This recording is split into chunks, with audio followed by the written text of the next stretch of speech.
Hello, everyone. Good morning, good afternoon, and good evening. This is not Jomar Hilario, but you are in the right place. Welcome to the Work at Home Myths and Facts webinar. And my name is Sweet Reyes Valencia. I will be your host for tonight. I am one of Jomar's successful students who began my journey listening to webinars muna while working sa call center. And now I am a full-time VA for 3 years na. I handle 3 clients, one local and two of them are foreign, one from Canada and Australia. And I help entrepreneurs boost their businesses by connecting them with their target audience using social media such as Facebook, Twitter, Google+, Pinterest, and Instagram. So, can you please type I'm ready sa chat box para malaman ko kung naririnig niyo ako? Hi Eds, hi Ella.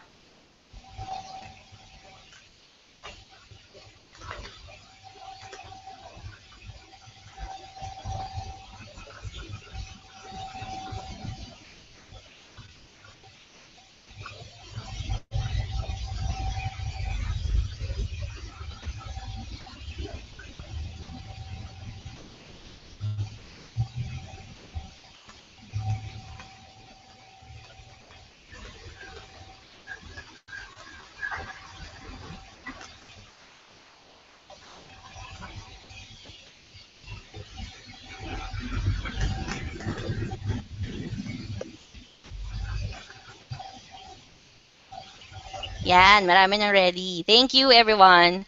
Anyway, with me tonight is Ralph Solomon.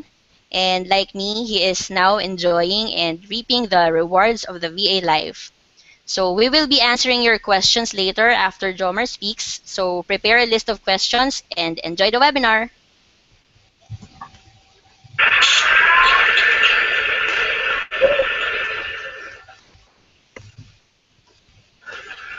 Hi, you're in the Work at Home Myths and Facts webinar by Jomar Hilario.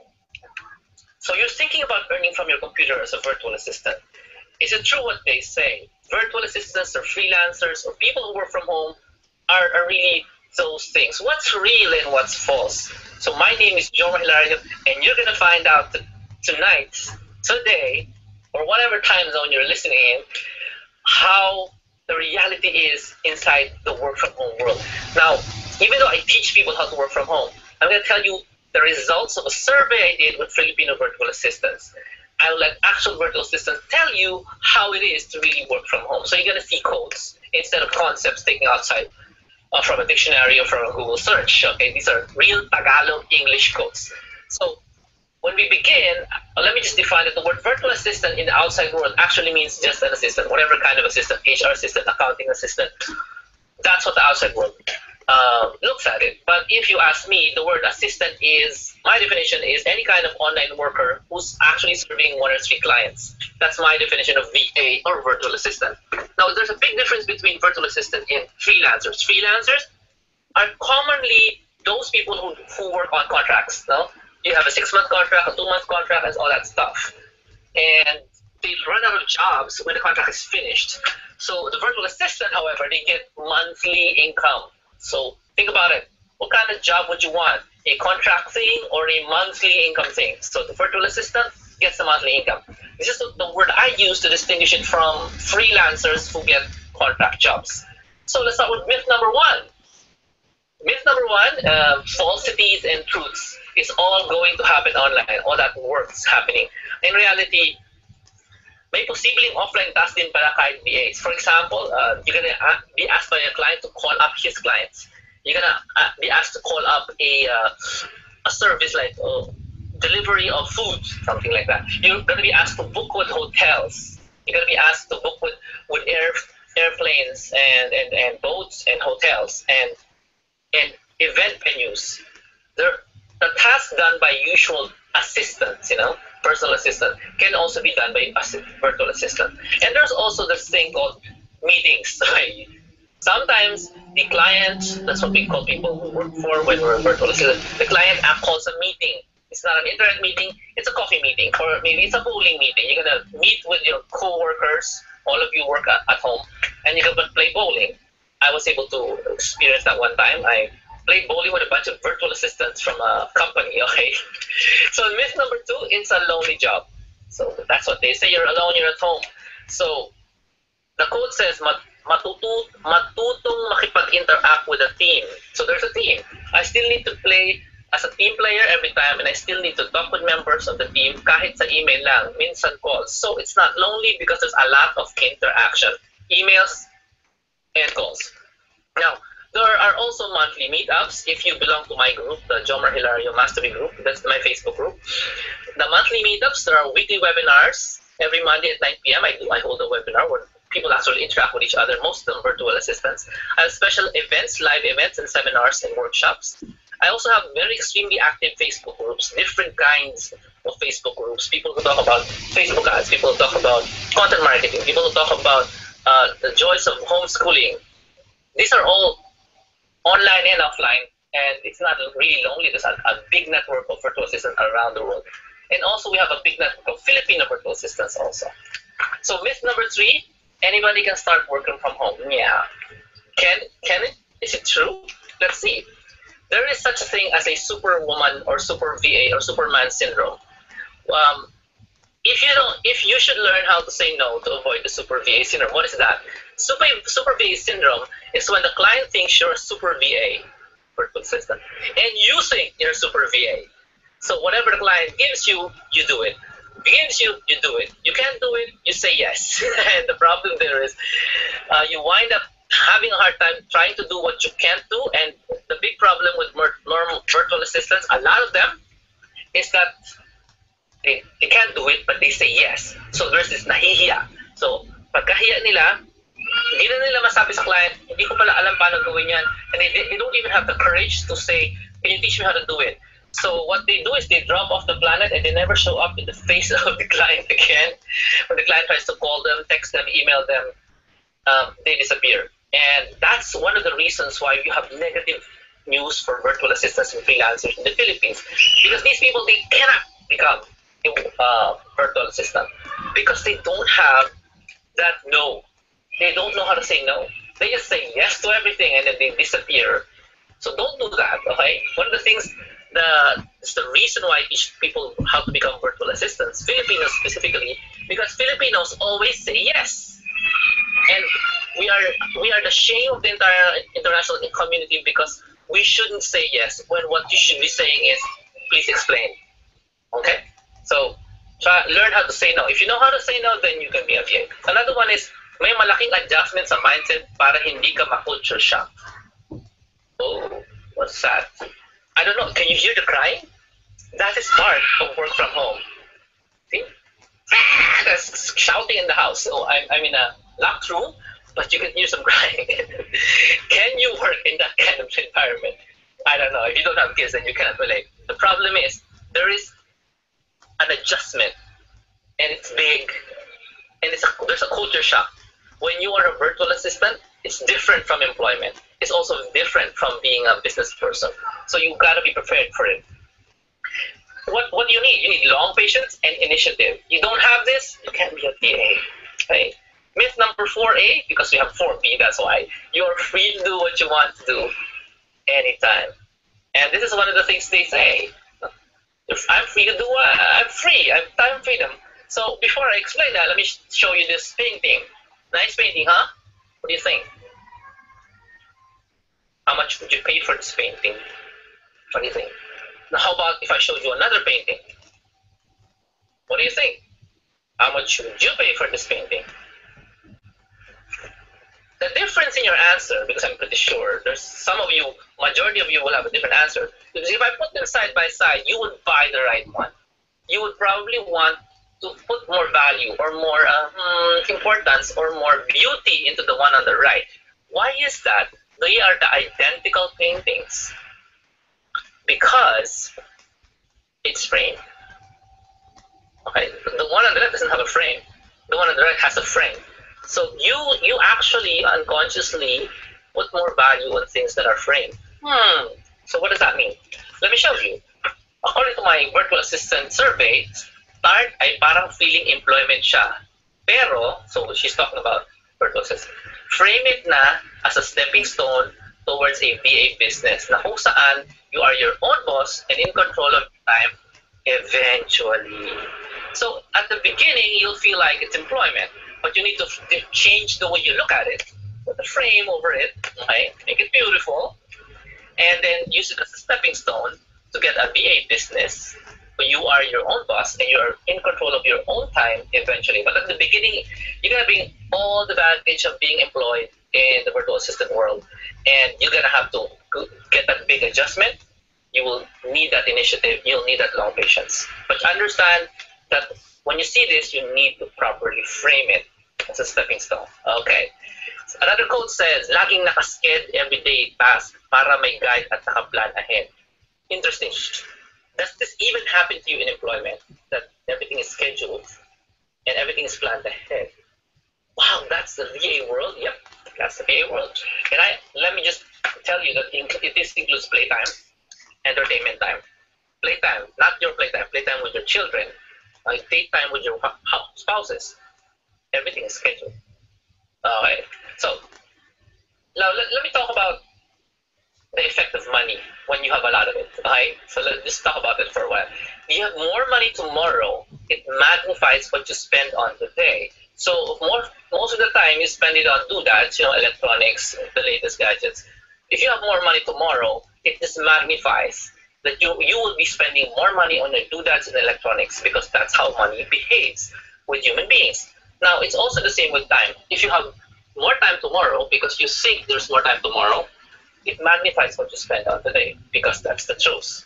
Same, more money tomorrow, you're gonna spend the same way, but only more. If you have more time tomorrow, you're gonna be spending the time in the same way, only more time. So if you've been spending your time surfing the net all the time, or but you'll be doing more of that when you become a virtual assistant and you're no longer commuting. That's the reason why I'm gonna tell you it's all about you. It's still all about you. The way you behave with money and time will just be magnified when you get freed up from the commutes, right? Freed up from useless meetings, okay, in employment when you become a virtual assistant. So focus on framing that you need to fix yourself, you need to improve yourself, you need the help of other people to become a better person, to become a better virtual assistant, okay? Not just bring whoever you are into the virtual assistant world. So another quote says, dapat may designated learning time ka para mas mag-connect. Even learning time is designated. It's a time when you cannot work because you need to learn. Interesting. Okay.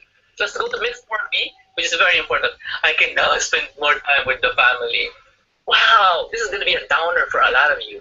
You want to spend more time with your family so you become a virtual assistant. The reality is, it's a myth. What's the fact? You need to set time every day to exercise.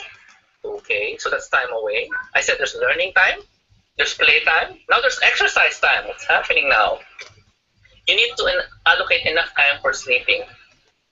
Okay, so remember, sleeping doesn't mean evening sleeping, sometimes it's afternoon sleeping, but you need to allocate that time. So when am I going to spend time with my family? So that's the question. How do you know you're going to spend time with your family? So the answer really is to make sure you find out from others who've done it before. How do they manage to blank? If the question is how do they manage to spend time with your family, you go ask groups of virtual assistants. How did you do it? How did you do it? Because there's no single correct answer. The actual answer I already gave it to you.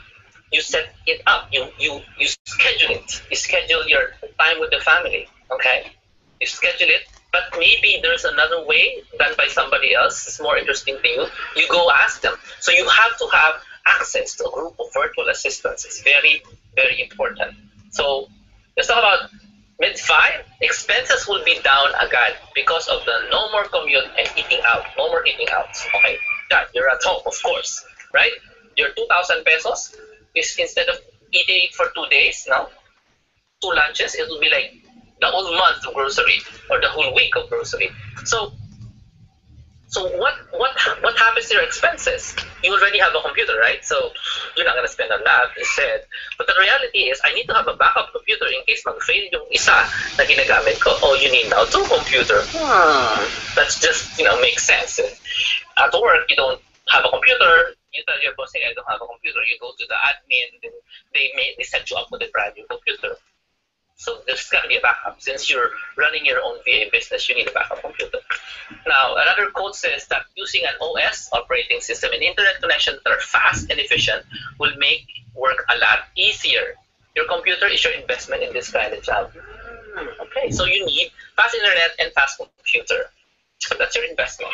So you also need to set a workspace in your house. So a place where you can work uninterrupted, hopefully with a locked door maybe, if there's people there, and with silence. Unless you want, you're the kind of person who works happy when it's noisy. So you need a space, and maybe you need to set up a room, maybe you need to invest in a door. Yeah, maybe you need to set up a space in the garage, wherever. It's really not advisable to do it in the kitchen unless you're the only person there. Okay?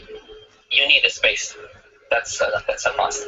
Another quote is, bumili ng magandang headset, which is, you think it's funny, but because you already have a headset. Yeah, your Samsung or iPhone headsets are actually good. You don't need to buy if you have the Samsung iPhone headset. But any other probably low-range headsets won't be good because sometimes you talk to your clients by internet and it has to be clear. They shouldn't be feeling pain when they're talking to you on the earphones. So your microphone has to be good quality. So that's a good tip for you. Okay. So in the VA world, the initial investment is the computer, the room, and the internet because it has to be fast internet. Any continuous investment would be the monthly of the internet and your education. So this is the investments involved in VA. VA is a business, so you need to do an investment. It's not a zero investment business. There's no such thing as a zero investment business. I'm gonna tell you. Okay, if you believe other people, there's no money down. No, that's not real. You invest in your time, pa rin. Okay. If your education is you go to attend a seminar, you go to download a video, and you pay for it, that's your education. If you just Google everything, that's your investment. You invest your time or you invest your money. So compare that to the employment, where the initial and continuous investment are the same. You still pay rent. You're gonna start paying rent until you die. Then you're gonna compute until you die, and then you're gonna keep paying for your clothes and stuff and eat outs until you end your employment days. So the bigger investment is in the employment world because it never ends. The expense never ends. In the VA world, if you spend in your education, you can earn more. Okay, and the internet you just keep paying for that. Okay, there's no additional stuff to keep up with the VA.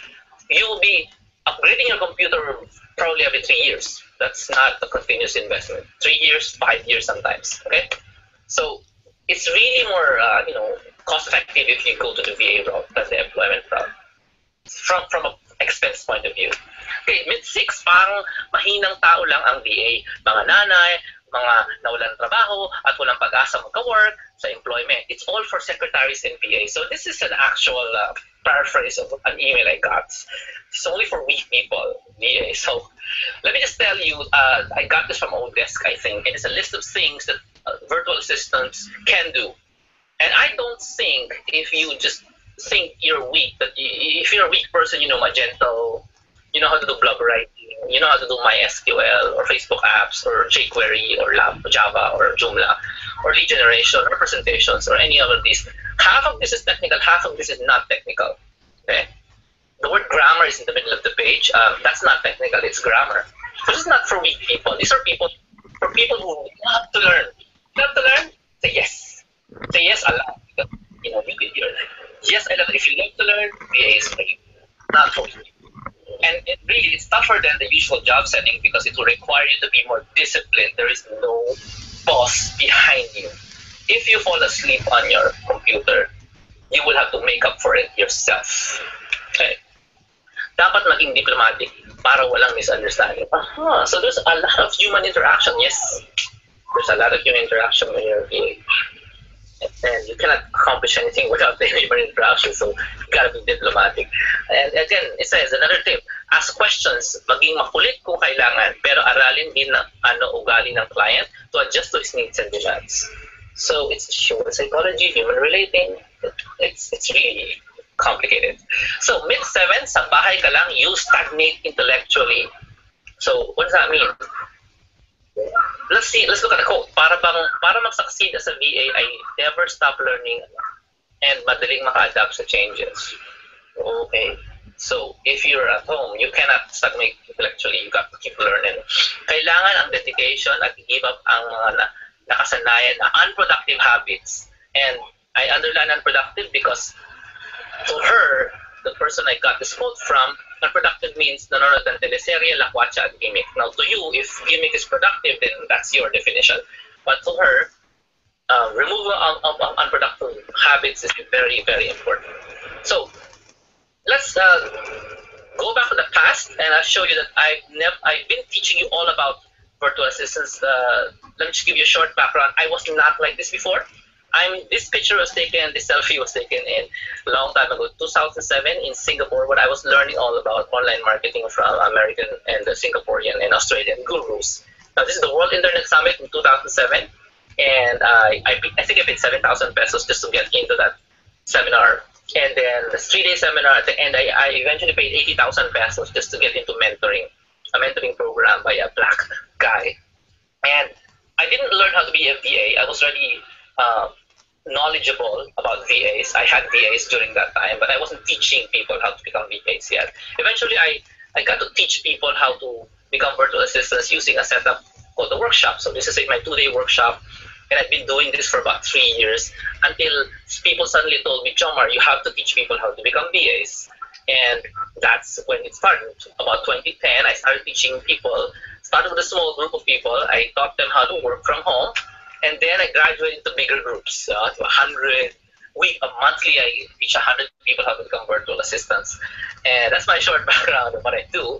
And one of the reasons why I'm doing this is because I was supported by Brother Bo Sanchez, who actually started me off in the workshops. I thought I helped him do his online projects in 2007, and then eventually he said, it's time for you to teach. You already know how to do online marketing.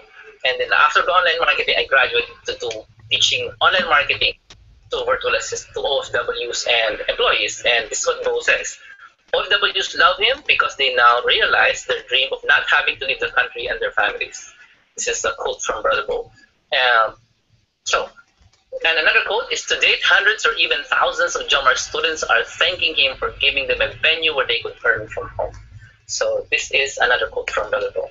So that's a selfie he took for us. Okay, let's resume. Myth 8, you will work less. What? I thought I would work less. In reality, you cannot work less, because if you do it part-time, you will be working in your employment and you will be working in your VA. So it's like, of course, it's not work less. But eventually, will you? Well, it depends. Here's a quote. I inform my family na time-consuming din pala ang mag-work online. Minsan more than 10 hours a day. You know the big problem of being a VA? Nobody will tell you to stop. That's why you have to schedule everything. Nobody will tell you to stop. You can just work and work and work. And you know what? People will say, why would people want to do that? You're at home. Why shouldn't you be working?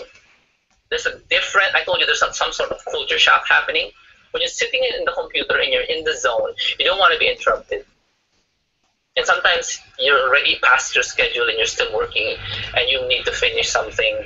It's not always schedule-based, you know. Sometimes the schedule is 1 week away, but it's really up to you to schedule your day.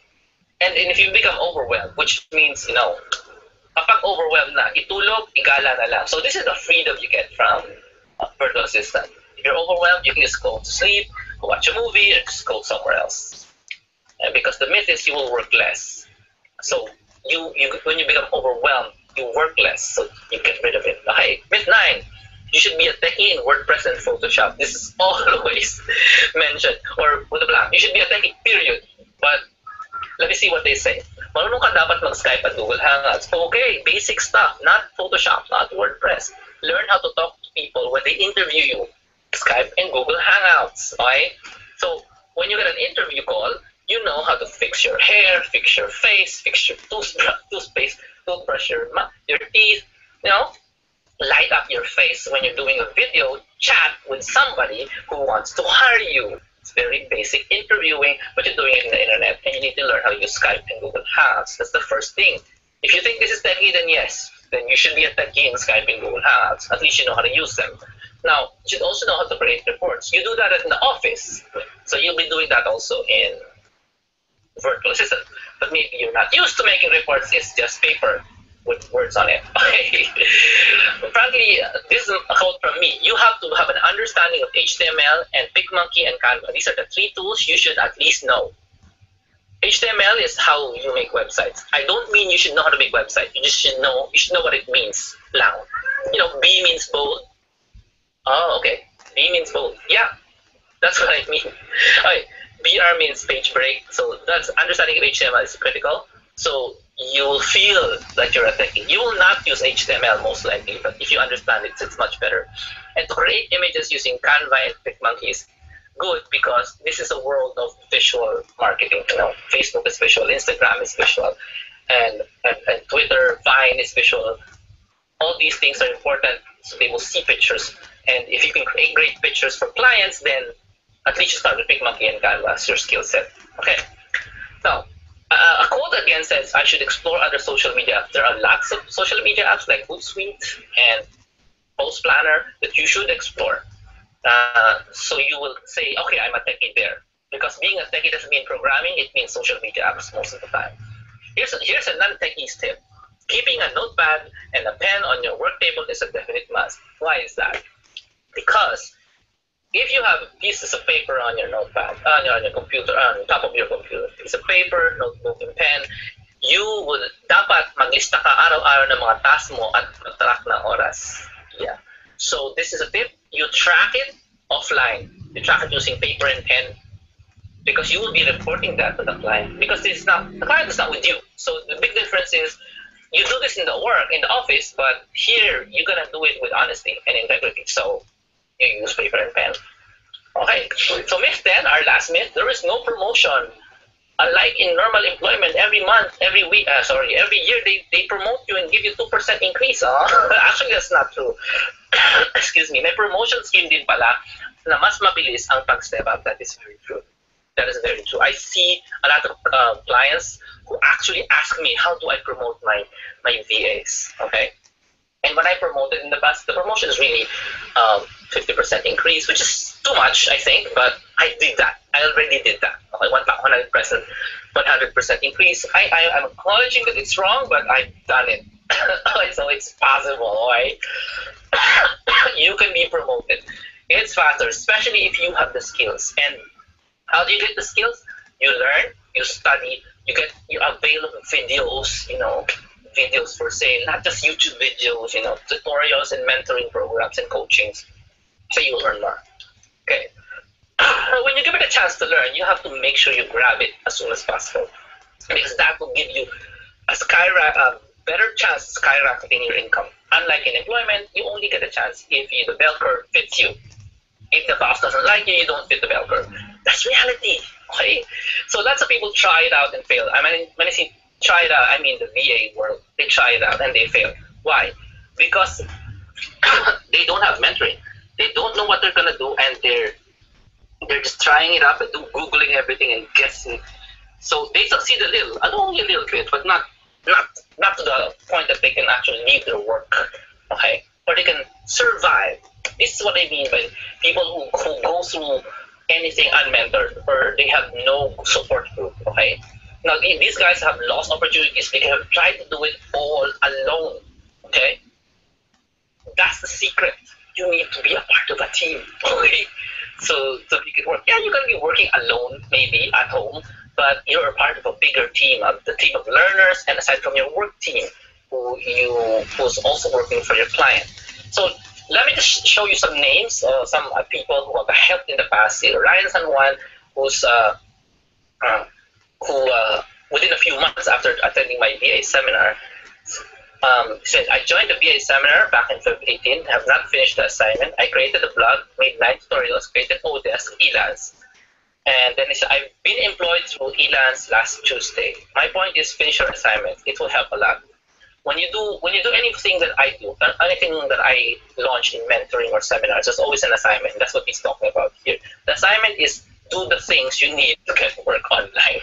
Okay, so he says, thanks, Jomar Hilario, for paving the way to online success. That's Ryan. About John Albert Falsett, who said, reality, after more than 50 applications and countless denials, including some interviews that didn't push through, at last I'm hired. Thank you, Jomar Hilario. I followed all the steps and left the rest to God and to my persistence. I almost stopped, but what do I have to lose if I keep on applying?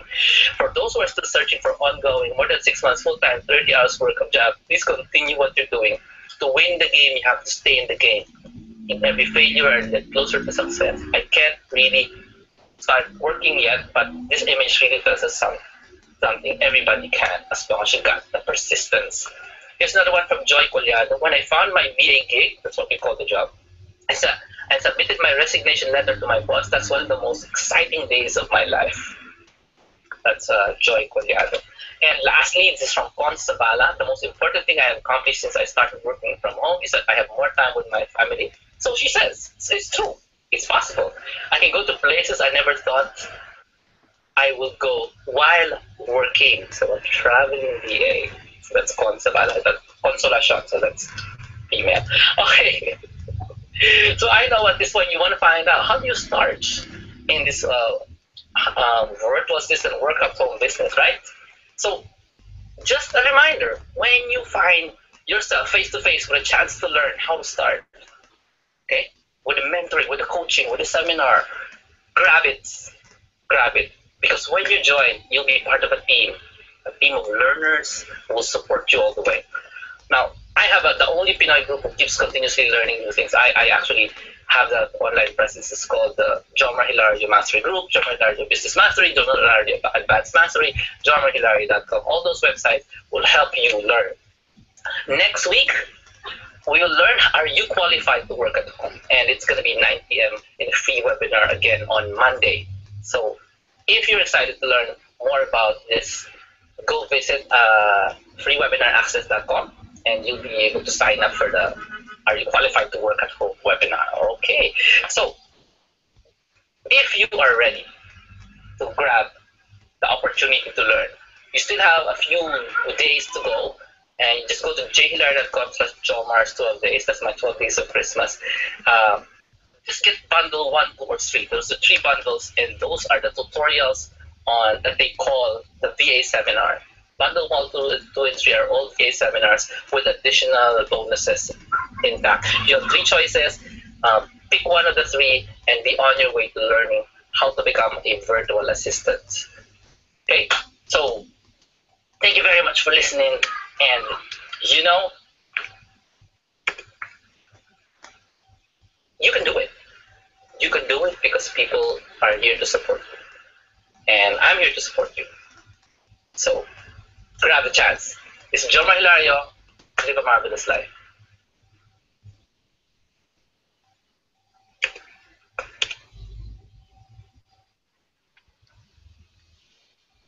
Hi everyone, this is Sweet again.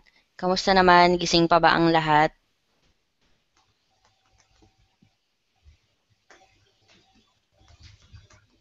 Type nyo naman, gising pa kayo. Gising pa me.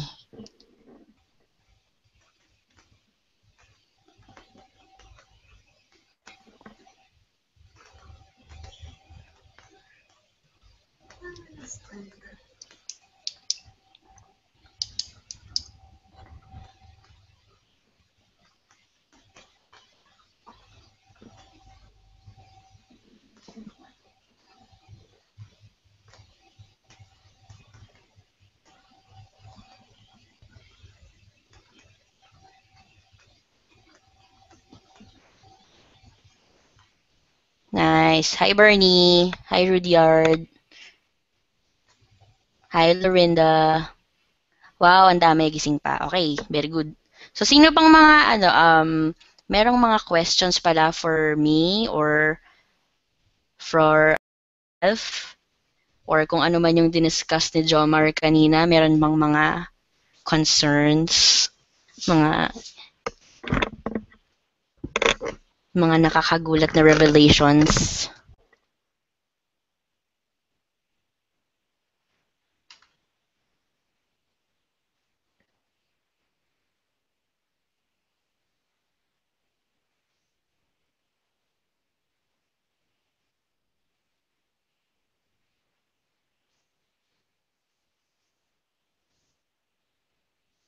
Hi, Choi. Yes, very interesting. Before talaga nung nakikinig pa lang ako ng webinar, na-inspired din ako ng mga guest ni Jomar dati. And then I decided to get the VA seminar. And then inaral ko lang lahat nung tinuro niya. And then, 'di ba? Sinong mag-aakala na 3 years na akong VA ngayon. So interesting talaga siya. Sa mga merong questions, you can type it in sa chat box para masagot namin ni Ralph yung mga concerns nyo.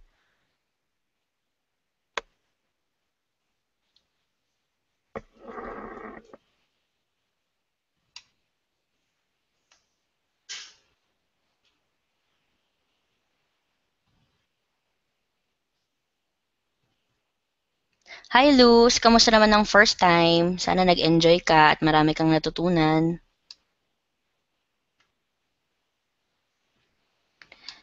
Si Godfrey ay naghahanap ng pwedeng pag-mentoran para makapag-start ng kanyang pagiging VA kahit student pa lang.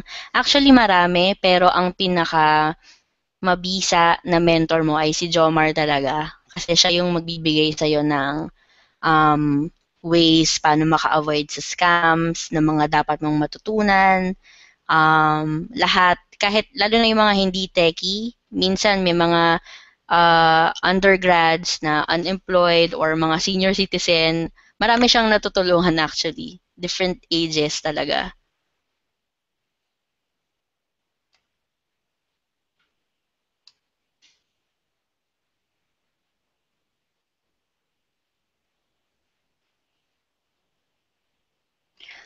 Lorinda, usually, ang question ni Lorinda ay, how much average earning nyo po now as VA? So ito, madalas kong natatanggap na question to, yung rate as a VA. Ang sagot ko dyan, it depends sa'yo kasi ikaw ang magdidictate sa client mo kung ano yung worth mo. So, ang experience ko before sa Odesk, nung nagsisimula pa lang ako, merong mga Pinoy na tumatapat sila sa mga Indians or mga taga Bangladesh or Pakistanis na $1 per hour lang. Pero para sa akin, and para naman din kay Jomar, it's a very big no-no kasi kung talagang vinavalue mo yung sarili mo and kaya ka nga nag-resign from your job kasi gusto mong mag-earn ng mas malaki at ma-enjoy mo rin yung sahod mo is wag mong kawawain yung sarili mo, nabibigyan mo ng ng mababang rate. Josephine, factor ba ang age para maging successful bilang isang VA? No. Ang pagiging successful mo ay magdedepende dun sa persistence mo or yung willingness mo na matuto. Specific jobs na meron sa VA, anything na online na masisend mo sa clients mo via internet is acceptable. So, marami dyan.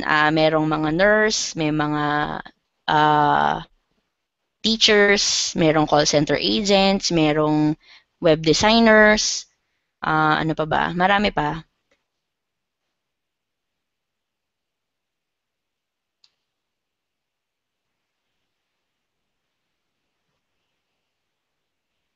Choi, no programming skills needed. Depende talaga dun sa work or sa VA na VA career na gusto mo.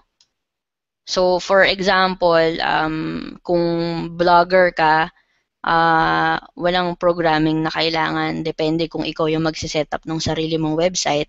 Pero kung writer ka, you don't need to know that specific part. Or kung social media manager or social media VA, you don't need to program anything.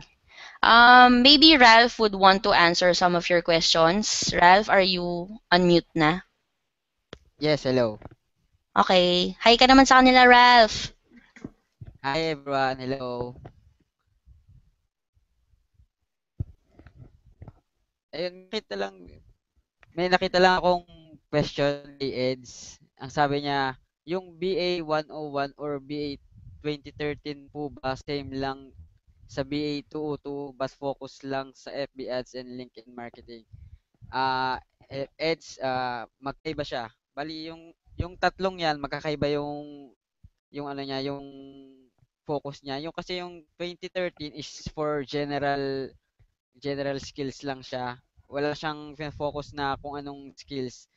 Tapos yung sa BA101 naman, ito yung ano, for content marketing siya. So, more on research siya and iba siya sa BA 2013. Tapos yung BA 202 nga, focus siya sa FB ads lang saka sa LinkedIn marketing. So, hindi siya pare-pareho. Ayun. Meron palang isang napakagandang tanong nito si Rudyard. Tinatanong niya ano daw yung brand ng headset ang best value for your buck, not too much pricey like gaming gear or not too cheap naman like CDR King. Hindi ko masasabi yung best value kasi hindi ko na-compare yung mga headsets na available sa market. Pero isa sa mga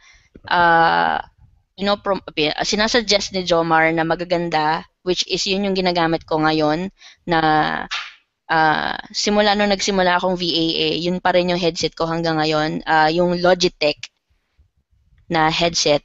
I think nabili ko siya ng mga less than 1,500 pero sobrang sulit na sulit siya. Hindi mo marinig yung background ko and very clear yung yung audio nung pinakikinggan ko din. Ako din Logitech yung gamit ko ngayon as suggest ni Sir Jomar yun.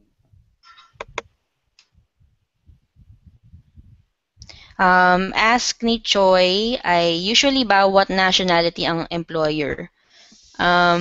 Actually lahat. From Americans to Canadians, Australians, lahat talaga. Lahat ng mga nationality na marunong mag-computer or na marunong mag-online or usually mga business owners din na naghahanap talaga ng VA. Yon. All sorts of nationalities meron.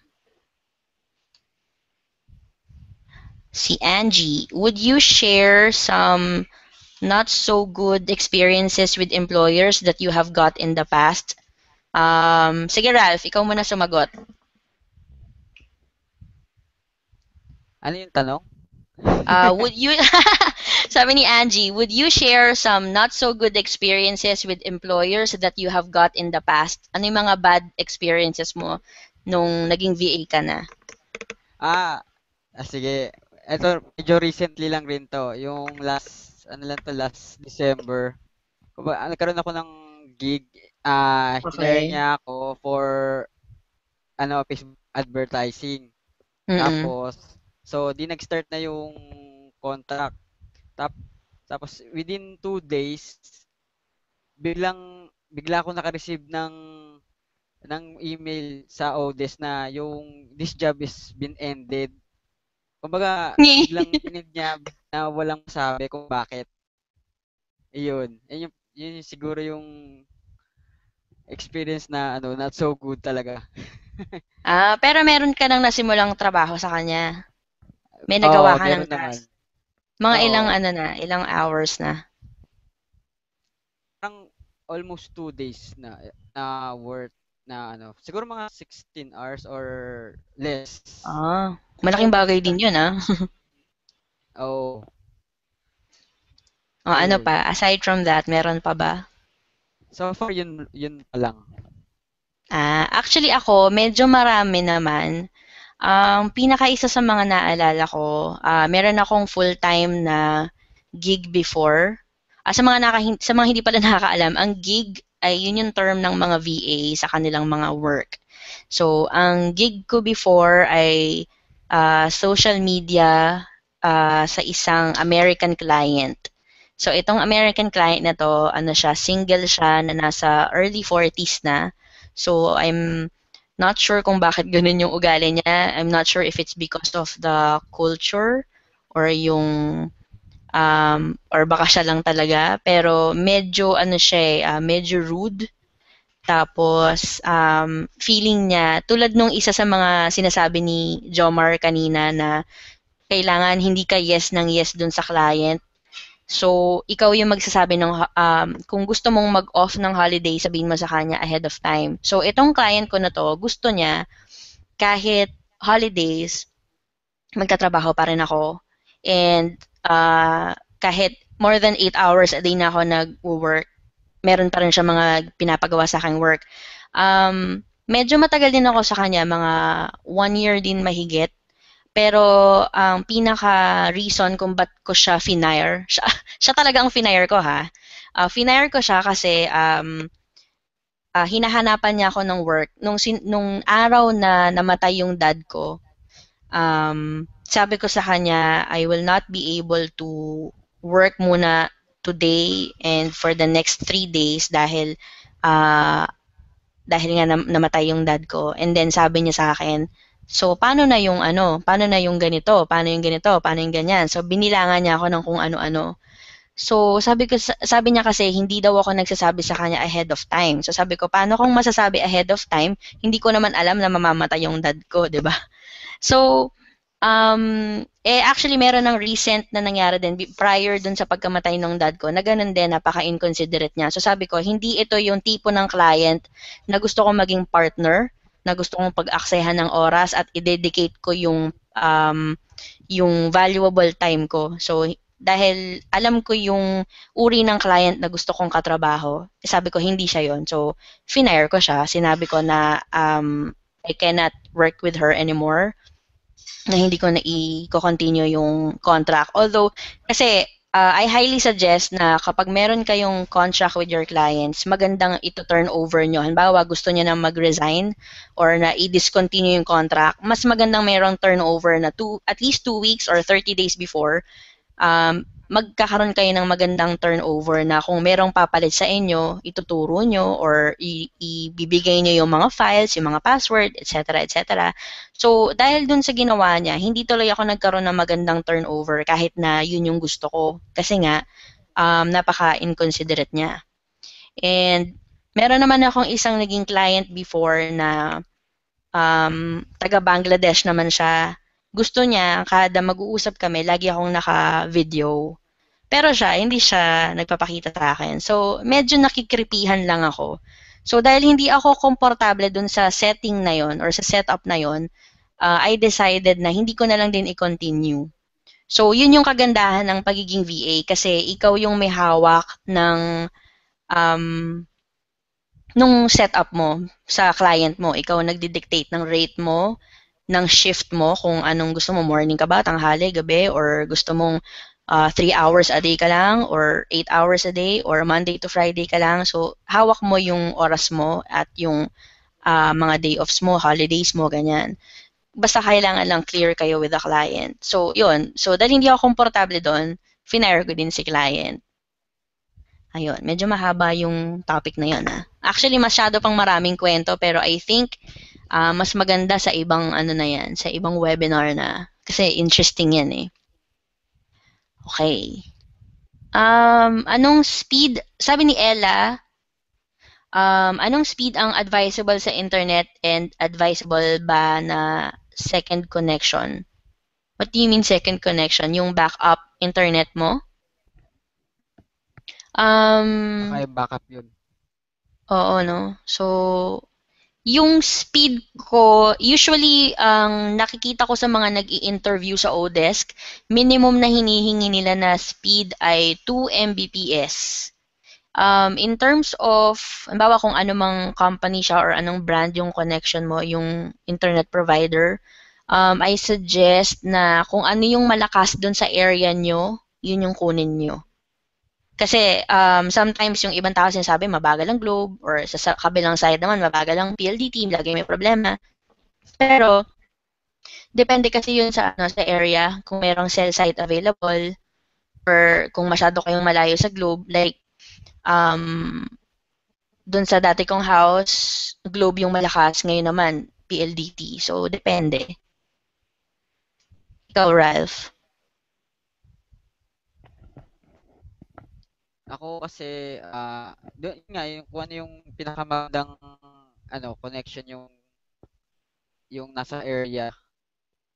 Kasi, doon depende talaga yung speed nun eh. Mm. So, medyo research ka rin sa mga kapitbahay niyo kung ano yung nag-work sa hindi. Merong interesting question. Si Christina Reyes, wow. Kailangan daw po bang magaling sa English? Depende yan sa ano.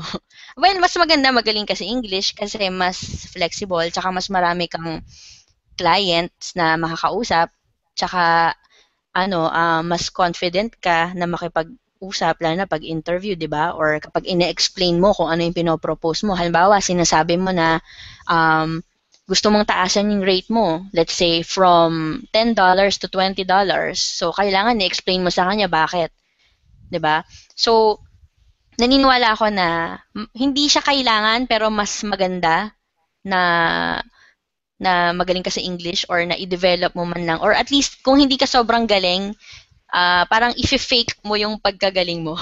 Yung parang feeling mo confident ka habang nagsasalita kahit na wrong grammar ka, ganun. Hindi, pero nasa confidence mo rin yun eh. Pero syempre nakakatulong pa rin yung magaling sa English lalo na um, kung nasa pag-write ka ng articles or sa social media, ganun.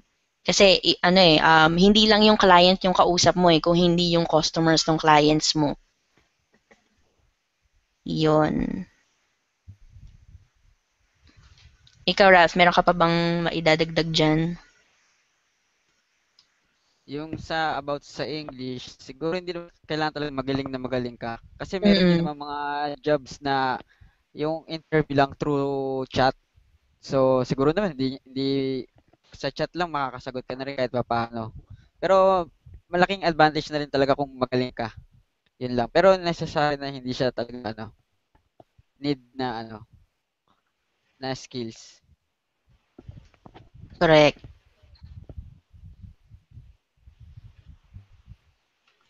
Sabi ni Alice, what is the most sought after skill that clients are looking from a VA?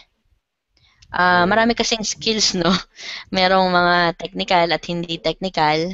So, anong specific ba? Usually, yung hinahanap nila, depende dun sa task or yung trabaho na gusto nilang ma-achieve. So, kung halimbawa, writers, ang hinahanap nila, syempre, kailangan nila yung communication skills mo, yung English skills mo, medyo, maganda. Pero kung ano naman sa designing, yung skills mo sa pagde-design, tsaka yung mabilis mag-turnover ng mga project, ganyan. Kasi kung magaling ka nga, ang bagal mo naman, or mabilis ka nga, tapos ang pangat naman ng design mo, so ganun, depende sa trabaho. Pero usually, siguro hindi skills yung tinatanong niya, kundi yung ano yung characteristics ng VA na hinahanap nila. Um, Isa sa mga lagi kong nakikita sa Odesk yung mga reliable VA. Kasi reliable meaning kahit bagyo or yung may effort na kasi yung iba pag may bagyo, hindi, sige, sabihin ko sa client ko wala kang internet. Pero ang totoo meron. Or sabihin ko, masakit yung ipin ko, yung mga ganon. Tsaka kapag merong sinabi si client na kailangan niya or na sinabi niya ang deadline ay Friday, pag sinabi mo na gagawin mo, kailangan reliable ka na magawa mo ng maayos yung trabaho dun sa deadline na pinag-usapan nyo. So yun, kasi business ni client yung maapektuhan pag hindi nyo dinedeliver ng maayos yung project. At maraming marami pang iba. Ikaw, Ralph, anong madadagdag mo dun? Siguro yung yung isa sa yung mga gusto kasi ng mga clients yung communication din eh. Kasi Mm-mm. importante sa kanila yun na nafe-feel nila na nandun ka. Kumbaga, lagi mo silang ina-update, gano'n. Tapos, kung kunwari, kung hindi ka makaka-online sa ganito or makaka-work, i-ano mo lang sila i-abisuhan mo lang sila ng, kumbaga, 2 days before or 1 day nung yun. Kailangan lang Mm-mm. talaga ikaw maka-communicate din sa kanila. At saka meron pala akong tip. hindi lang yung sa pagiging reliable, no? Isa sa mga tip na mabibigay ko, maganda yung maging proactive ka dun sa client mo kasi nakikita nila na nagki-care ka dun sa trabahong binibigay nila sa'yo. Parang ino-own mo yung ino-own mo talaga yung responsibility tsaka na pag proactive ka, nakikita nila talaga na hindi ka lang mukhang pera, parang gano'n. Yung ibig sabihin valuable ka na parang kahit ito lang ang ine-expect nila from you, pero dahil nagkukusa ka or sometimes nagsasabi ka pa na, oh ako nagagawa ng ganito mo. Or kung kailangan mo pang mag-hire ng ibang tao para lang dyan, kung kaya ko naman, ako na lang din gagawa. Yung mga ganon. So, kapag nagkukusa ka, mas na-appreciate nila yon kasi nakakabawas yun sa burden nila sa paghahanap ng additional na tao, nakaka-save sila ng time, tapos, ayun, mas nararamdaman nila na nagkikare ka sa kanila. So, mas i-value ka nila. So, mas matagal yung magiging relationship nyo together. Harmonious. Ano pa bang question? Si Bern, meron siyang question na pwede pa rin po bang magpasa for checking nung tutorials and etc. kahit medyo matagal na? Ang alam ko dyan, yes. Sila Miss Jasmine or Miss Nikki ang makakapag-confirm niyan. Si Choi ay working full-time right now. I'm living in the South, working in Mandaluyong. Usually late na ako nakaka-uwi. Can I still do this on weekends? Ako, yes. Kasi merong mga trabaho, may mga VA jobs, may VA gigs na yung fixed rate lang. For example, article writing. So, yung pagsusulat mo ng article, kung 1 hour mo lang siya matatapos or 3 hours or 5 hours, 24 hours, thesis ang araw ka na nagsusulat. Yun. Parang ikaw pa rin ang magde-decide kung ano yung kaya mong i-commit sa client. Si Glenn Lianes, sabi niya, may typing job? Yes. Ang sagot dyan. Ano pa ba?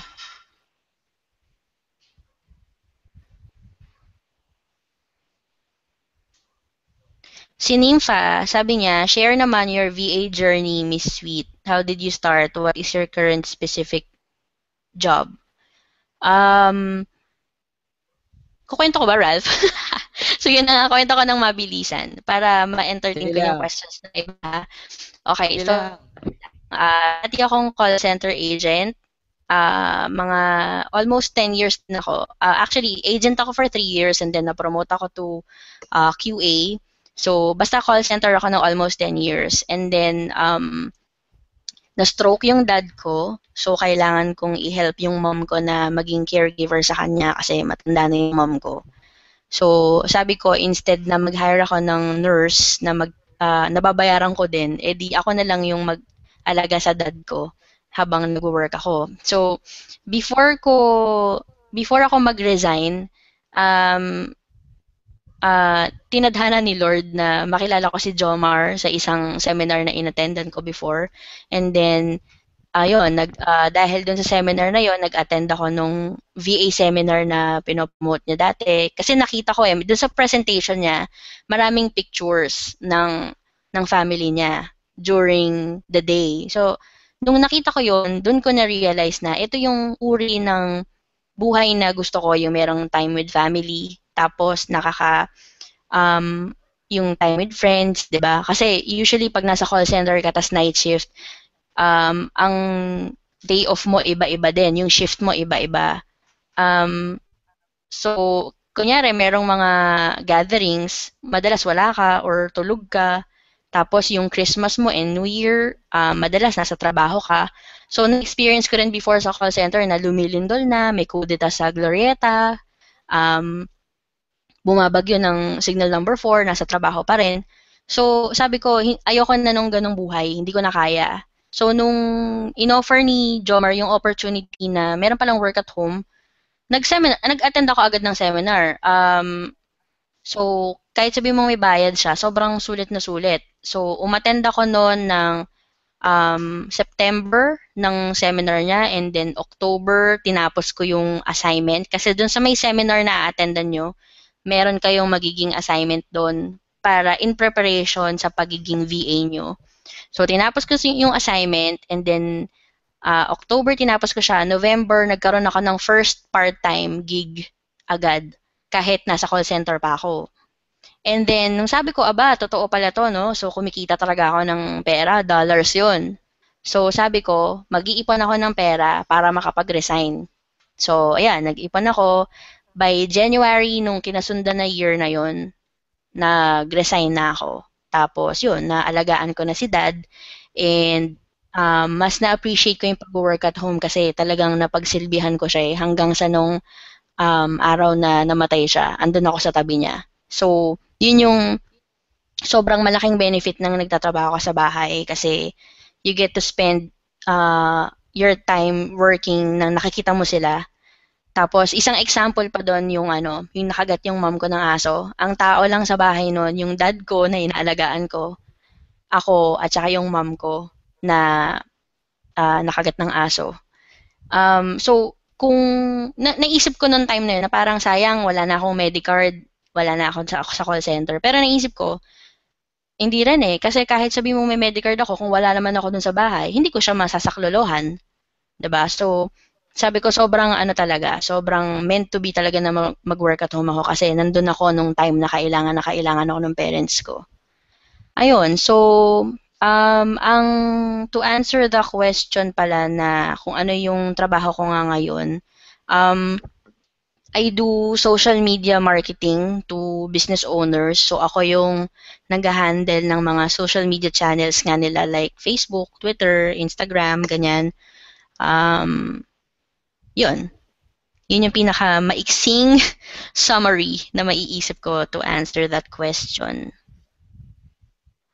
Okay. Ikaw, Ral, sige, share mo naman yung sayo para meron mang point of view ng ng kalalakihan. Baka kasi iniisip nila ang VA ay pang babae lang.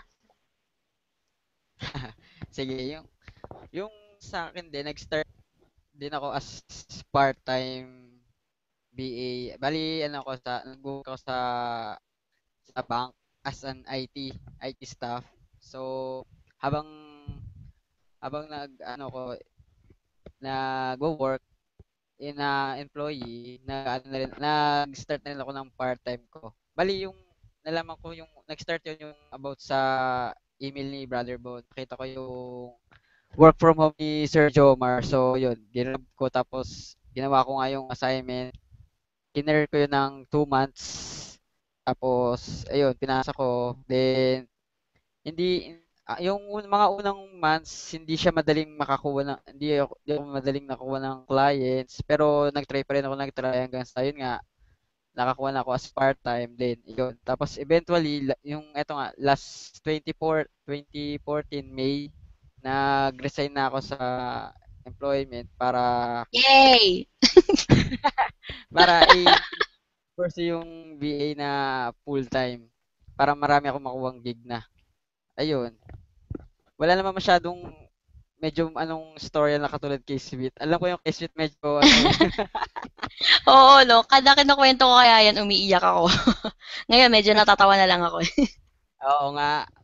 Kala ko magkakaroon na naman ng eksena Hindi. Kaya nga binilisan ko lang kasi may hirap na baka ima-imagine ko yung huling paghihingalo ng daddy ko Anyway, moving on.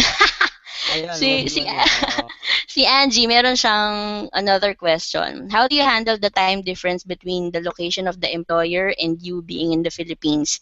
Which working time do you follow? So again, ikaw ang magdidikta niyan. Kung merong mga clients na or merong gigs na open for job interview tapos sinabi na kailangan available ka or online ka during their time, ikaw ang makakapagsabi nun. Kung ayaw mo mag-work ng time na yun, hindi wag mong tanggapin, i-decline mo yung interview kasi I'm sure marami pang trabaho dyan na hindi katulad nun. Tsaka kasi, kaya ka nga nag-work at home kasi mas maganda na handle mo yung schedule mo So, halimbawa ako, kung mag-work at home ako, tapos night shift din ako, di sana hindi na lang ako umalis sa call center, di ba?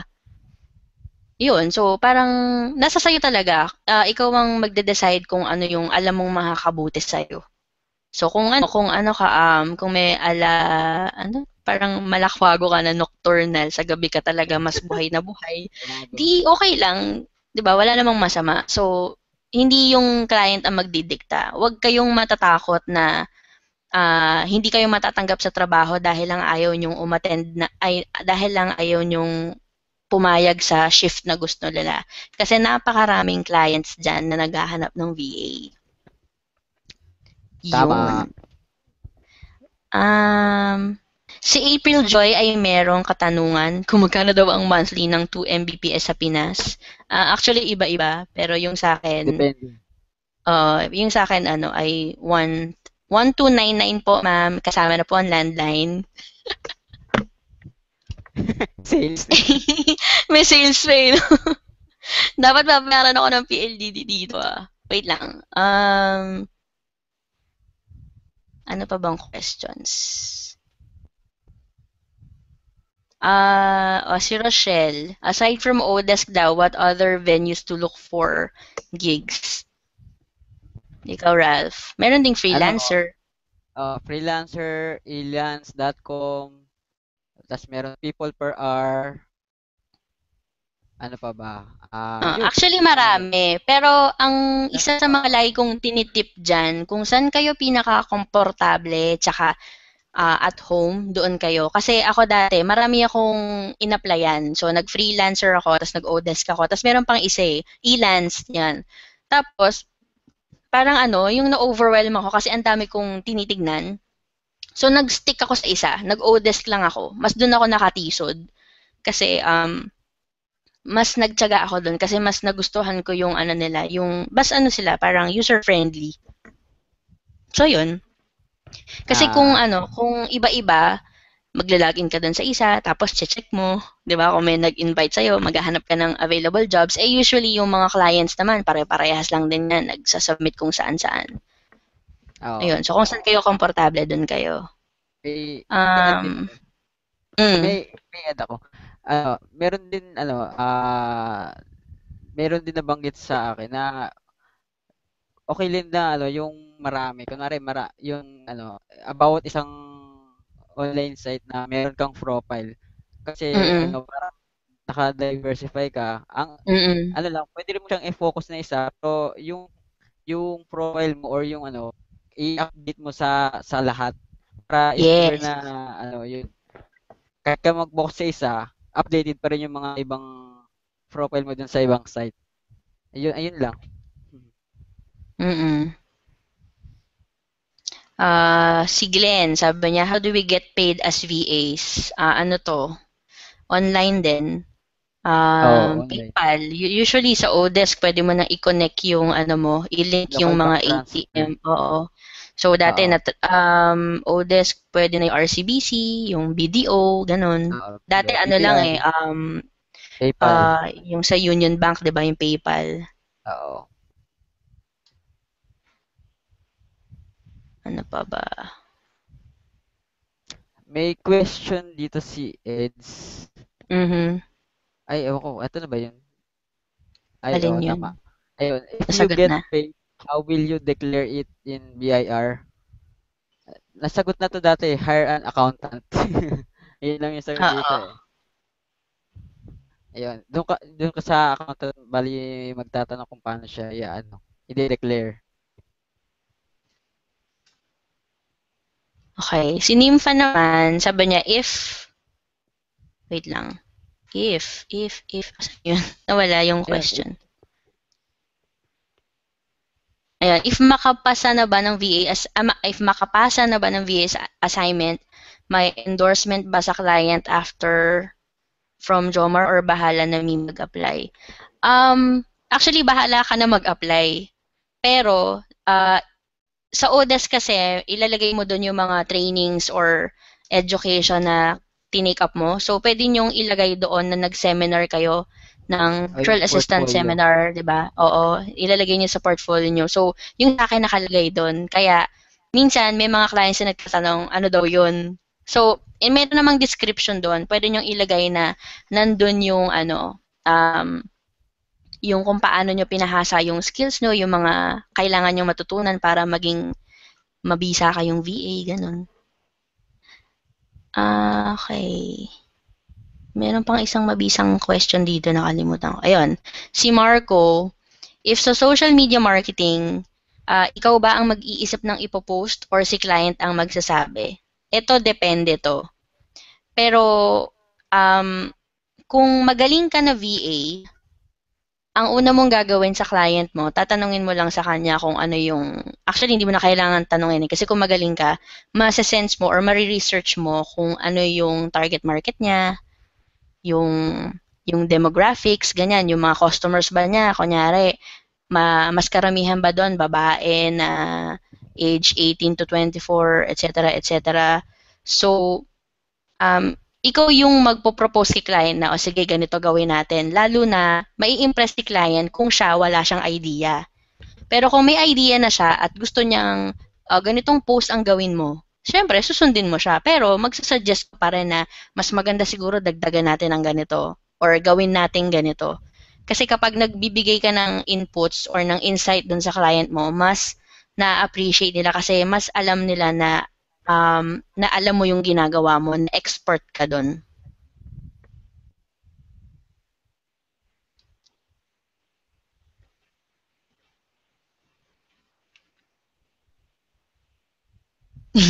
Si Ed, tinatanong niyo kung may Medicard ako sa ngayon. Wala po. Pero bala kong kumuha.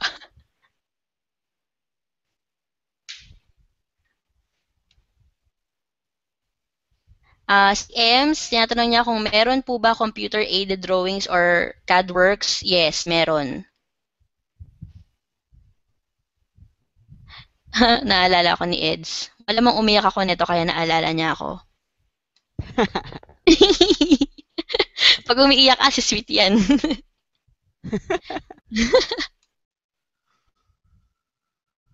Okay lang ba kahit dito ako sa KSA mag-apply ng VA job? Sabi ni Grace, yes na yes na yes. So maraming VAs all over the world. Basta may internet connection, go. Oo, yun yung advantage ng working online. Si Scott, meron siyang interesting question. Sabi niya, Ma'am Sweet or Sir Ralph, more than 50K po ba kayo per month sa mga gigs nyo? Ang sasabihin ko lang dyan ay masasabi kong hindi ako magre-resign sa call center job kung hindi siya worth it. Kung hindi Yes. worth it yung ipapalit ko. At saka, sige, ito. Isa pang example. Na-afford ko na mag-contribute dun sa fiancé ko nung nag-prepare kami for the wedding. Yung recent wedding namin is a beach wedding. So, maraming kailangan na budget doon. So, just imagine kung magkano yung kailangan kong i-contribute, di ba? So, ibig sabihin, worth it.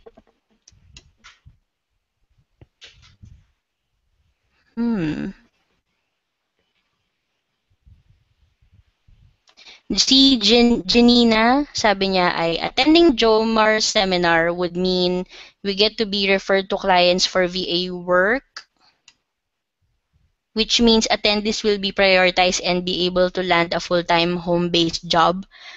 This one, actually, merong program si Jomar na VLE, yung tinatawag nila. That's, ano yung sabihin na? VA, Virtual League of Experts, something. League of Experts. Yun, basta League of Experts. Nakalimutan ko na. Sorry, Jomar, peace. Ayun, VLE siya. Yun yung mas concentrated na after nung VA seminar, mas dun kayo makakatutok na kung paano kayo makakakuha ng higher rates or yung sure na makakahanap ng work, mas dun kayo matutulungan. Pero yung pagsa-start pa lang talaga bilang VA seminar yung pinaka-basic. Hindi.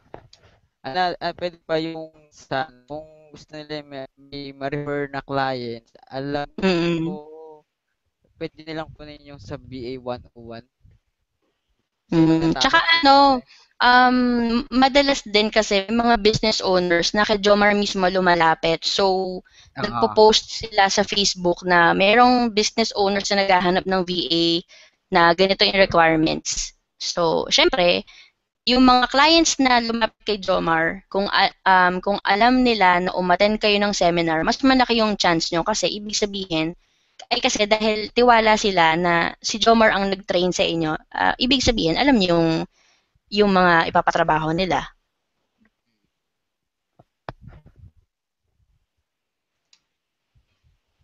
Ano pa ba? Si Luz, ang tanong niya ay, what is the minimum number of hours do I need as a VA? Ito, yan. Ikaw pa rin na magde-decide. Kung sobrang workaholic ka, you can work 24 hours a day. Pero, syempre, hindi naman makatao yun, di ba? So, ano, okay na yung 8 hours. Ikaw pa rin na magde-decide niyan. De, basta malinaw ang usapan nyo ni client na ang mai-commit ko sa iyo per day ay 4 hours lang. Let's say 1 to 4 or kunyari, may mga kapwa VAs tayo na may mga anak. So, online sila na morning and then towards hapon hanggang gabi, wala na. Kasi andyang susundo pa sila ng anak hapon, mag-homeschool sila ng anak sa gabi, or mga ganon, or manonood pa kasi sila, ganon. So, yung pinaka-active niya na oras, pinaka-productive, dun siya nakikipag-commit sa clients. So, again, yung schedule ay nakadepende sa inyo.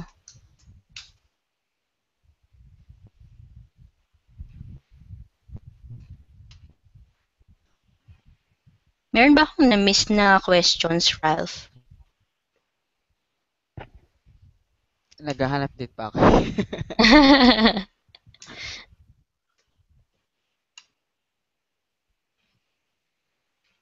Et, sagot. Ayun, Ito, si yung, Nikki, sabi niya, Virtual Assistant League of Experts. Hehe. ito, teka. Okay. Meron pala akong tatanungin ha. Itong merong nagtatanong, ano-anong jobs ang required nila? I think ang mas magandang tanong ay ano ba yung gusto mong or kaya mong ibigay na service pag nag-VA ka? 'Di ba? Kasi kung iisipin natin yung mga jobs na hinihingi nila, um, paano kung hindi natin kaya ibigay yun? So, ang mas magandang pag-focusan natin ng panahon na pag-isipan ay ano ba yung gusto mong gawin pag nagtatrabaho ka na sa bahay?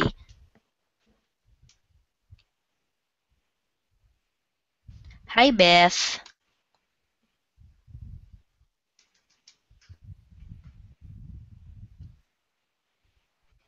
May tanong si Florabel Rubio. The BA seminar is scheduled when? Anong BA seminar tinutukoy mo? Yung live ba to? Ano, Florabel?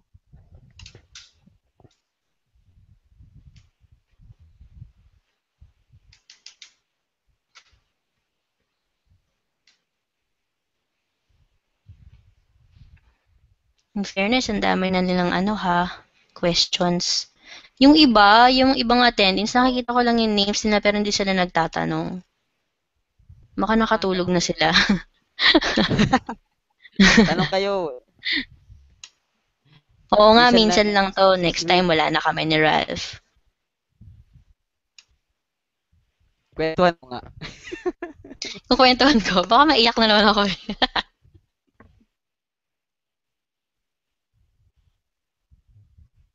Ano pa ba? Wait.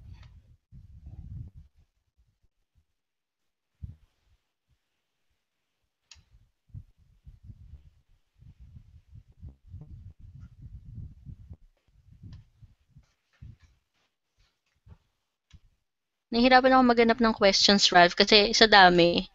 Napupush nang napupush. Oo nga eh, oo. Ito yung kay Joel. Yung pinakauna na lang. Kay Joel, una. Kita Which mo? VA seminar is good for a starter? Starter. Yan.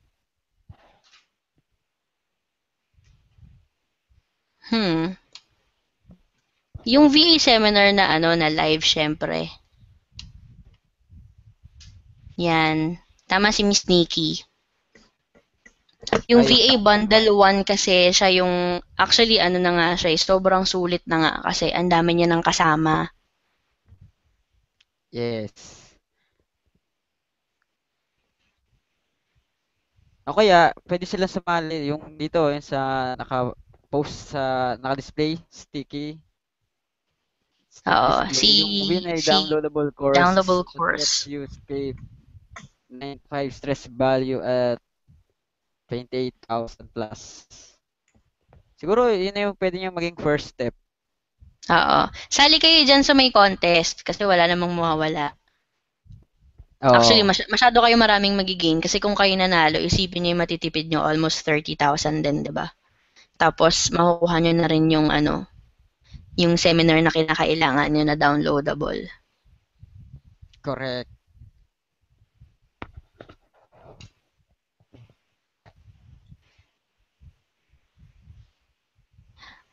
Si Elaine, tinatanong niya ano daw yung mga trainings na mga trainings ni Jomar na nakuha ko. Actually, ang una kong kinuha yung online mentoring club.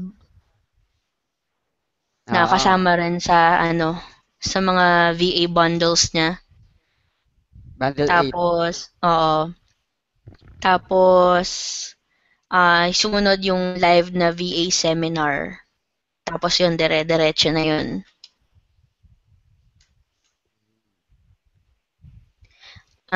Si Glenn, sabi niya, ano daw yung assignment na dapat tapusin after the seminar.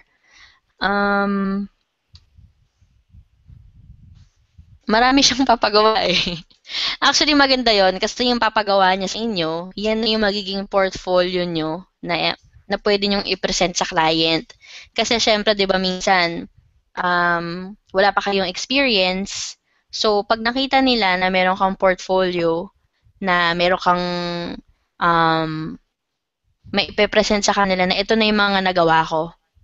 So, iisipin nila na expert to kasi ang dami niyang nagawa, magaganda pa. Tsaka yung mga assignments na yon napakadaling gawin din naman. Basta lang, pag tulad nga nung sinabi ni Jomar, magsiset lang kayo ng time or ng schedule. Kasi ako dati nung nasa call center pa ako, pag uwi ko ng umaga, ang shift ko nun is 9 p.m. to 6. So, makakarating ako ng bahay niyan 8 a.m. na. Kasi Makati yung work ko, Caloocan pa ako nakatira nun. So, pag-uwi ko ng bahay, papahinga lang ako ng konti, tapos gagawa ako ng assignment. So, pa isa-isa muna.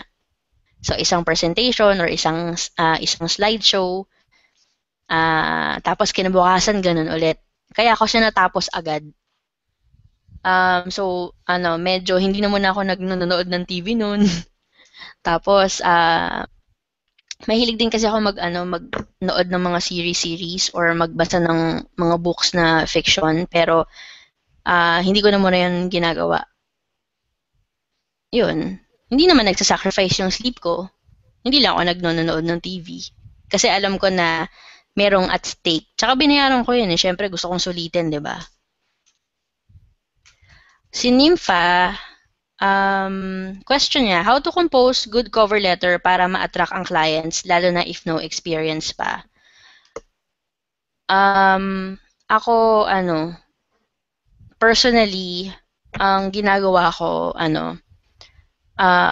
as concise as possible. Concise meaning hindi siya sobrang short, pero short man siya, pero malaman. Kumbaga, bawat sentence na bibitawan mo, malaman. So, let's say, sasabihin mo, dear client, or dear manager, or, kunyari, usually kapag mga Americans, they prefer yung name nila mismo. So, kunyari, dear Jomar, I am interested to become your, kunyari, ang hinahanap niya is writer. So, I'm interested to become your writer. So, i-specify mo agad na interesado ka dun sa posisyon na ino-offer niya. Na ito ang, kung wala ka pang experience, sabihin mo agad upfront na wala ka pa, pero you are willing to be trained or you are willing to study para maging best candidate doon. Tsaka so kung wala ka pang experience, ano yung skills na meron ka para maipagmalaki mo or na pwede mong sabihin na kaya ko talagang gawin to. Tapos sabihin mo doon kung ano yung soonest available na interview time mo. And ito pala isang tip. Kung ang client mo ay American, ang ibibigay mo na time zone ay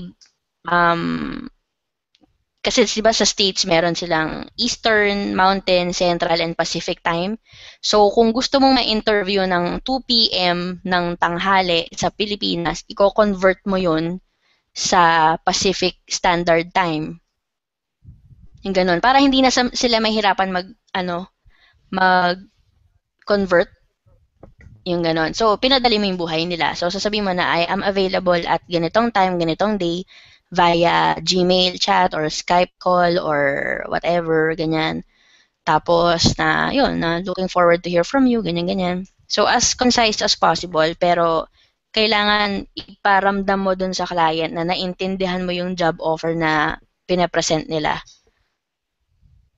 Ayun. Ikaw, Ralph, may idadagdag ka ba? Wala na.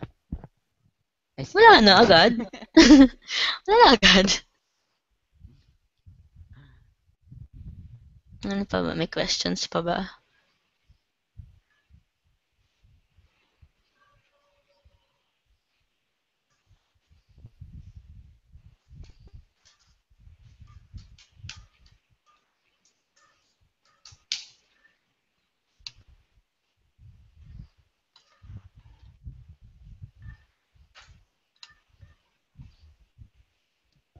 Si Beth may question.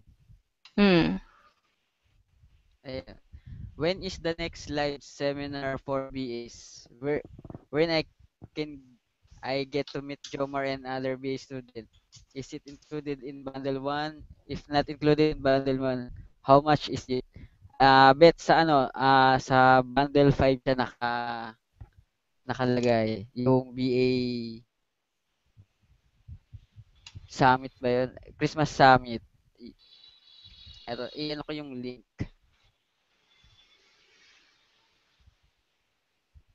Ay. Si Bundle 1 yung downloadable seminar. Yung recording ng live event.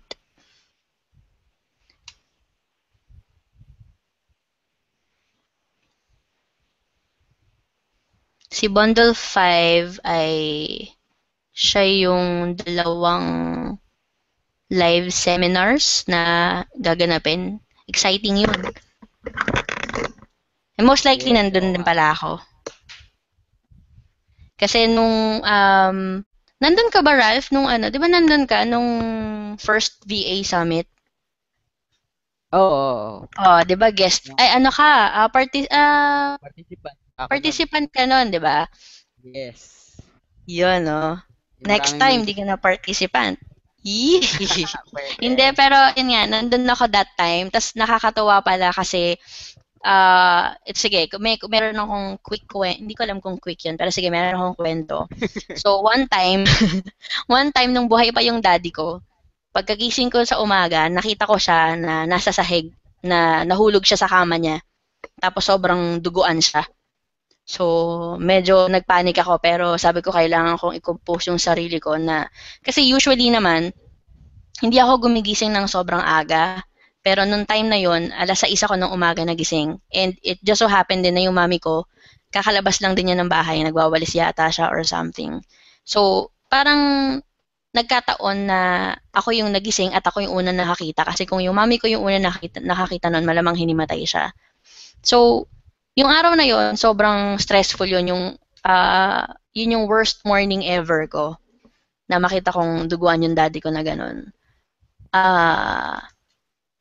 Kinabukasan, yun yung VA seminar ni Jomar na in-invite niya ako na mag-share or na mag-talk.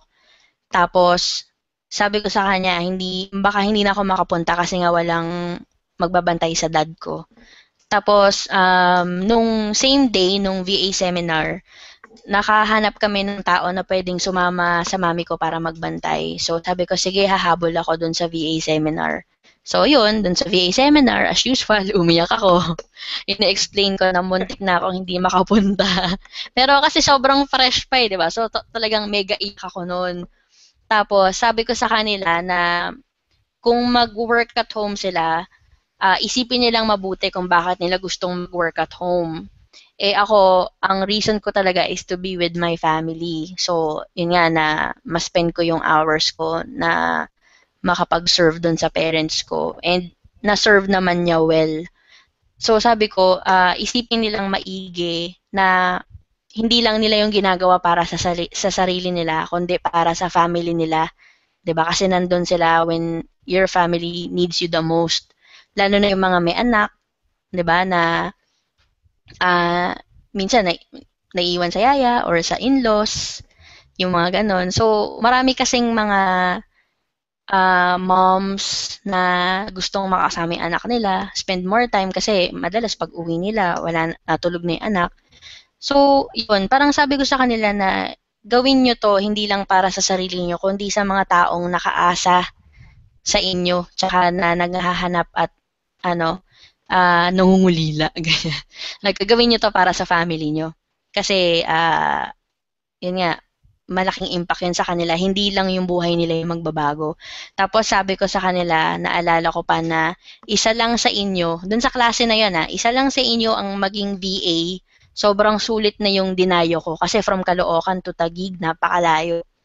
Sabi ko, isa lang sa inyo maging VA, sobrang sulit na yung pagpunta ko dito.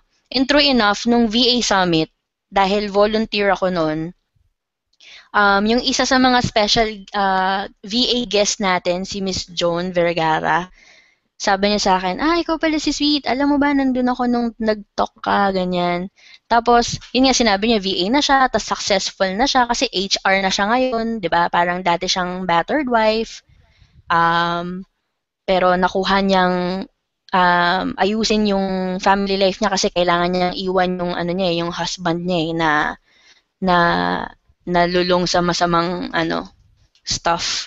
So, napaka challenging nung pinagdaanan niya, pero dahil dun sa VA seminar, naging VA na siya at mas meron na siyang oras ngayon sa anak niya, tapos kaya niya nang itaguyod yung family niya. So, nung narinig ko yun, sobrang kinilabutan ako na sabi ko, wow, ikaw yung isang proof na sobrang sulit na yung pinunta ko talaga that day. Kasi nga, naging VA na siya, di ba? So, kung na-inspire siya na mag-pursue lalo sa pagiging VA dahil lang dun sa story ko na yun, di mas marami pa kaming may inspire kasi dalawa na kami ngayon, di ba? Mas marami pa naman actually. Ayun lang, Bao. May mga questions pa ba? Inuna ko yung kwento ko kasi chumika pa ako eh. Ayos lang yan. At least hindi ako umiyak.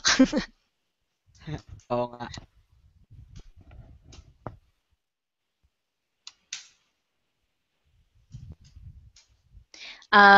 Tinatanong ni Eds kung okay lang daw ba idagdag sa time zone kung Pacific, Eastern, or Central time. Yes, oo. Much better. Lalo na kasi nakalagay naman sa Odesk kung ano siya. Halimbawa, taga siya. Kunyari, si client ay taga Sacramento, California. So, ibig sabihin Pacific siya. So, i-edit mo yung time na available ka based sa Pacific time.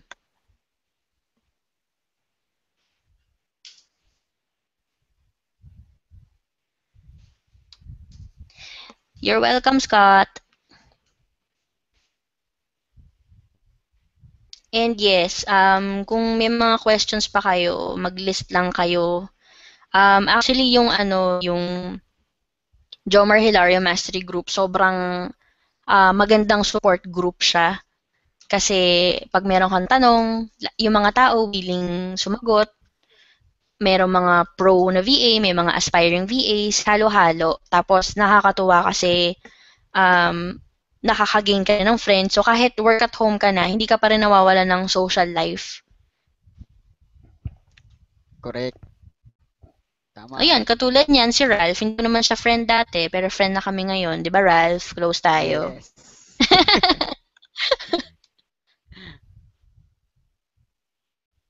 Okay, ano Kanina pa ba? Si Marco, VA Seminar September 2012 ka ba? Hindi. 2011. Kasi January 2012 ako nag-resign eh. Unless may memory gap ako na tama ka. Pero hindi. Oo, tama. 2011 yun alam ko eh. Bakit? Magka-batch ba tayo?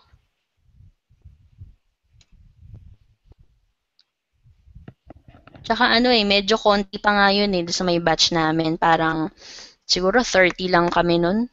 Tapos nasa sobrang sulok na sulok pa ako. Tapos sobrang kagustuhan kong umaten ng VA seminar. Ano siya eh, 8 to 5. Tapos nung gabi na yon meron pa akong shift ng alas 8 ng gabi. Kaya antok na antok ako nun. Yun, pero sulit naman.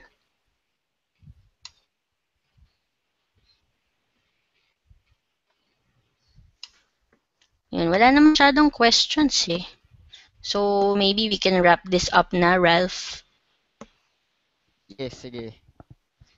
Sige, may mga parting ka ba, tips or whatever?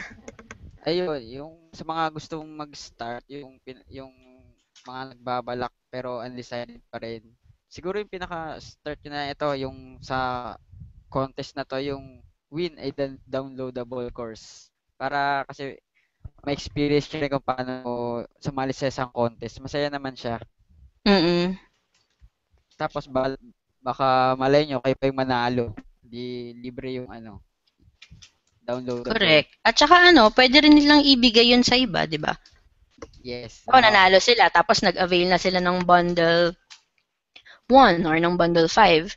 Actually, yung mga bundles nga ni Jomar, sobrang sobrang feeling ko nga nalulugi na siya kasi sobrang generous niya na yung iba doon mga halagang 100,000 pero parang pwede mong i-avail sa halagang less than 20 or 15, ganyan. Yung iba dyan, 6,000. Yes. Lalo na yung planning, niya, bundle niya. Sobrang, hulog ng langit yan si Jomar. Ayun. Hindi, marami talaga siyang na-change na buhay, in fairness. Ayun. So, kung may mga questions pa na hindi namin natanong, na hindi namin nasagot, at wag kayong mag-hesitate na mag-ask or mag-join kayo sa may Jomar Hilario Mastery Group para maging friends tayong lahat. Baka sumabag na yung yung dami ng friends ko. Naging libo. Oo, tapos yun, pwede nyo rin akong i-add para kung may mga questions kayo, pwede ko rin sagutin. Huwag nyo lang akong awayin na.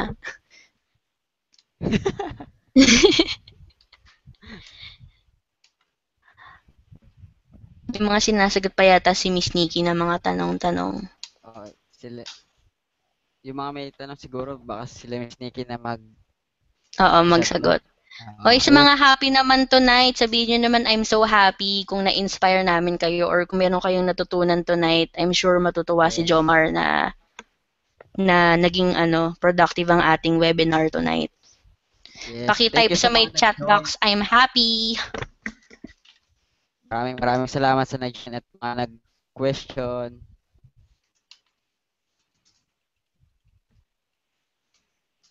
Celine, happy.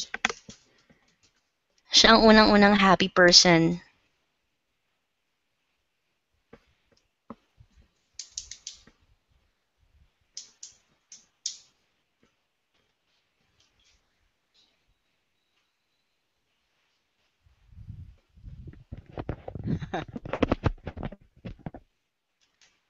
Ayan, ang dami na nilang happy.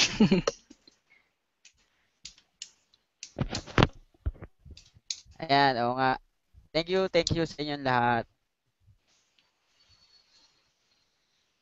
Okay na. Thank you sa lahat. Good night sa inyo. And thank you for sa pagsama sa amin ni Ralph. Kahit medyo late na ay nanig pa rin kayo sa amin.